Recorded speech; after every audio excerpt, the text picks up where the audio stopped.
Ce ne andiamo a Torre del Greco, oggi in provincia di Napoli, per parlare di una squadra storica davvero, la Turris. Buongiorno a tutti e bentornati allo Scrigno del Calcio e soprattutto alla rubrica Che fine hanno fatto.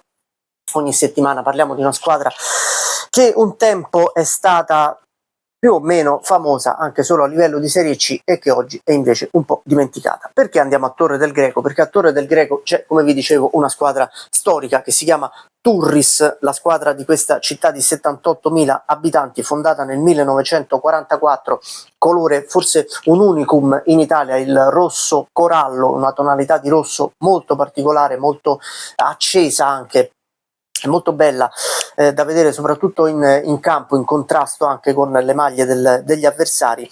E la Turris vanta un record veramente importante che quando io seppi mi dispiacque molto che nel frattempo la squadra fosse finita tra i dilettanti, cioè 31 partecipazioni consecutive in Serie C tra il 1971 e il 2001, ovviamente tra Serie C unica, C1 e C2.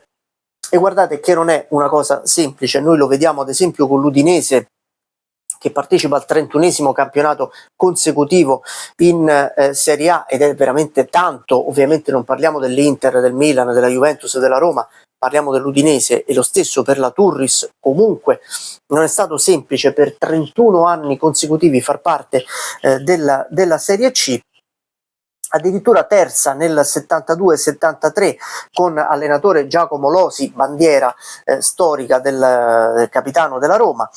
Dietro ad Avellino e Lecce arriva a distanze siderali da Avellino e Lecce, che dominano il campionato, ma mette comunque a referto un terzo posto storico per una città come Torre del Greco.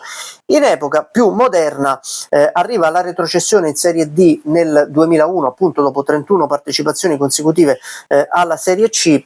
Si è poi purtroppo dovuta trovare a fare i conti con annate molto buie, in cui intanto vince la Serie D, la Coppa Italia di Serie D nel 2013 e riconquista la Serie C nel 2020, e dopo 4 campionati disputati in Serie C, anzi dopo 4 e mezzo, purtroppo nella primavera del 2025 è escluso a torneo in corso. Questa è una delle grandi delle grandi performance del nostro calcio. Anche il presidente della Lega di Serie C, che io vi ho detto tante volte ho apprezzato tanto come direttore del Guerin Sportivo, Matteo Marani, ma francamente io lo reputo molto negativo a livello di presidente della Serie C, con questo allargamento dei playoff a 176 squadre per girone. Sono di una noia mortale.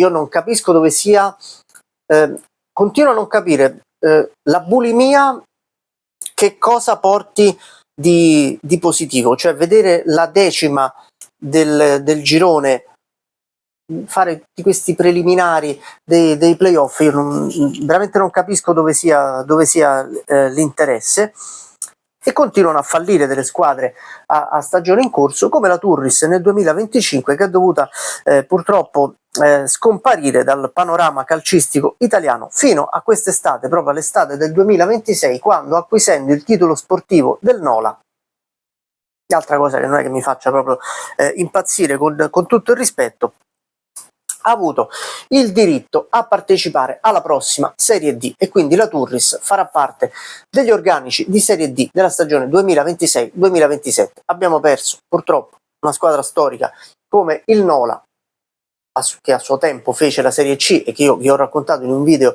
molto datato che potete recuperare su questo medesimo canale, ma riacquistiamo la Turris e la città di Torre del Greco, che farà parte della Serie D 2026-2027, e vedremo come andrà. Questa è la storia della Turris, questo è lo Scrigno del Calcio. Ci vediamo domani con la storia dei mondiali e con USA 94.